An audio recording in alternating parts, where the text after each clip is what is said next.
महाराज जी, कभी कभी तो जैसे आपके महापुरुषों के संग में रह रहे हैं तो अभी कली काल का ऐसा प्रभाव नहीं, बट महाराज जी बहुत भयावा लगता है कभी कभी कि बाहर, ना। अरे और बाप। आगे अभी तो आप गुरुजन विराजमान है महाराज जी, आगे चल के महाराज जी कैसे हाँ, कैसे नहीं है तो भयावह स्थिति। क्योंकि देखो, दूसरों का हित चाहने वाले बहुत कम दिखाई देता है वो, कि हम परोपकार की भावना से, लेकिन उसमें नाम और रुपया और पैसा, तो इससे जगत कल्याण फिर नहीं होता है। अब जैसे श्री स्वामी राम सुखदास जी महाराज थे, निष्काम संत, कभी अपने लिए कुछ, अब गए तो मानो भारत का भाग्य लुट गया।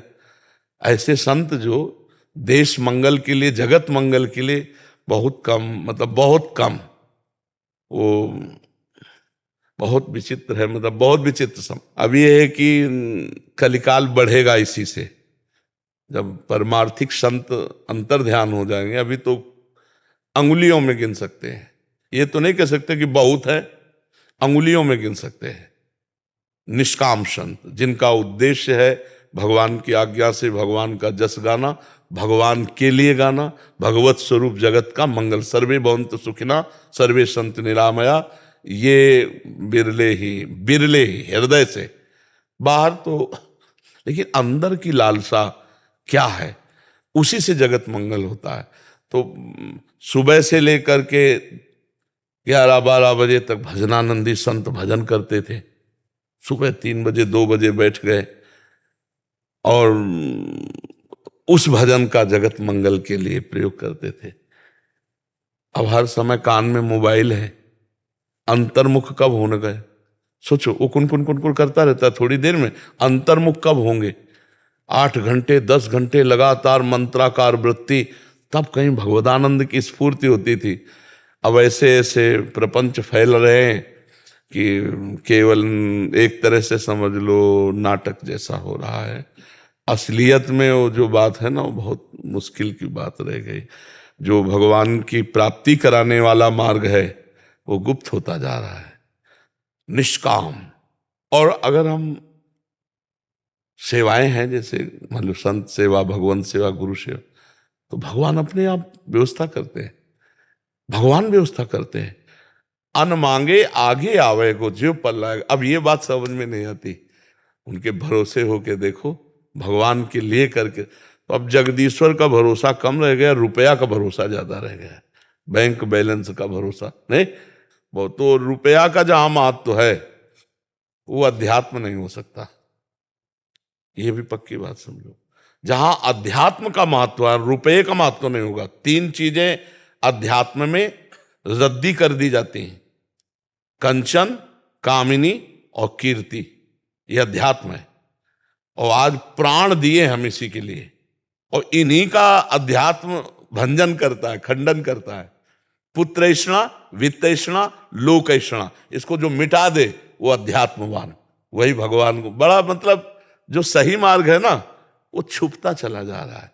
शास्त्रों की व्याख्या हम अपने अनुकूल करने लगे हैं, धर्म के अनुकूल नहीं, अपने अनुकूल करने लगे। बड़ा मतलब, तो इसलिए बहुत भगवान की कृपा है, अभी अवसर है, निकल चलो, भगवान का नाम जप करो, अपने कर्तव्य को पूजा समझो, कोई नशा मत करो, पराई माँ बहन बेटियों की तरफ काम दृष्टि न रखो, साधु हो, घर में रहते हुए साधु हो। तुम्हें कहीं और भागने की जरूरत नहीं हो, चाहे जहां भाग के जाओ, माया सब जगह है। कोई ऐसी जगह बताओ जहां माया ना हो, और कोई ऐसी जगह बताओ जहां भगवान ना हो।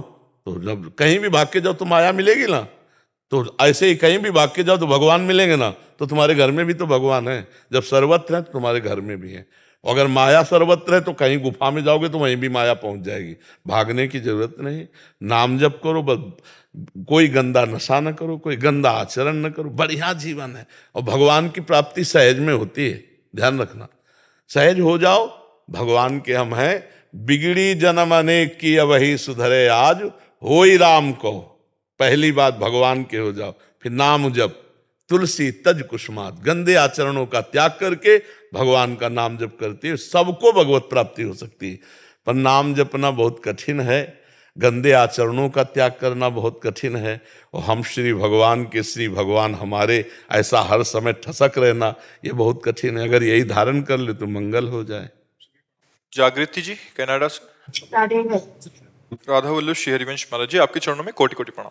गुरुदेव, अभी अभ्यास की कमी के कारण जब शरणागत मंत्र जाप के लिए आसन पर बैठती हूँ तो लगता है अक्सर मंत्र और संसारी विचार दोनों चल रहे हैं। गुरुदेव, ऐसा ही अगर अंतिम समय में हुआ तो कौन से भाव की प्रधानता आगे की? भगवान की प्राप्ति होगी, भगवान की प्राप्ति होगी। ना सतो विद्यते भाव, ना भाव विद्यते सता। असत की सत्ता नहीं है और सत का कभी अभाव नहीं। तो नाम और मंत्र सत है, संसार का चिंतन असत है, तो वो असत कुछ बिगाड़ नहीं पाएगा। यदि नाम चल रहा है, मंत्र चल रहा है, तो हमें भगवत प्राप्ति होगी, इसकी चिंता न करें। भगवान के नाम में देखो, इसका प्रमाण है, अंतिम समय अजामिल ने अपने पुत्र को पुकारा, भगवान को नहीं, उसका नाम था नारायण। नारायण, तो उसी समय भगवान नारायण के दो पार्षद आके यमपाश को काट दिया। तो यमदूतों ने कहा, पूरी सृष्टि के मालिक तो यमराज हैं, हम तो इतना ही जानते हैं, क्योंकि यमदूतों को क्या पता। तो आप कौन है सिद्ध पुरुष जो इतना बल रखते हैं कि हमारी यमपाश को काट दिया? तो उन्होंने पूछा, अगर तुम धर्मराज के दूत हो तो बताओ धर्म किसे कहते हैं?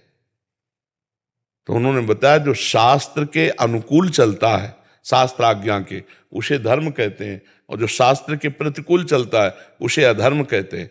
तो उन्होंने दूसरा प्रश्न किया, क्या सब पापी दंडनीय है?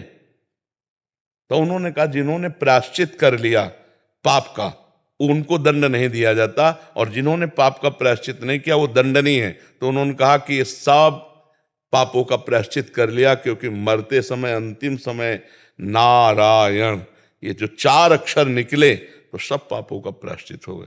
भगवत धाम की प्राप्ति हुई। उसने भगवान को नहीं पुकारा था, पुत्र को पुकारा था। पूरा भाव पुत्र का था, संसारिक भाव, लेकिन नाम नारायण उच्चारण हुआ, इतने मात्र से भगवत प्राप्ति उसको हो गई। फिर आप तो निरंतर जपने का अभ्यास कर रहे हैं, यदि संसार की स्फुरणा हो रही तो वो कुछ नहीं बिगाड़ पाएगी, हमें भगवत प्राप्ति निश्चित होगी।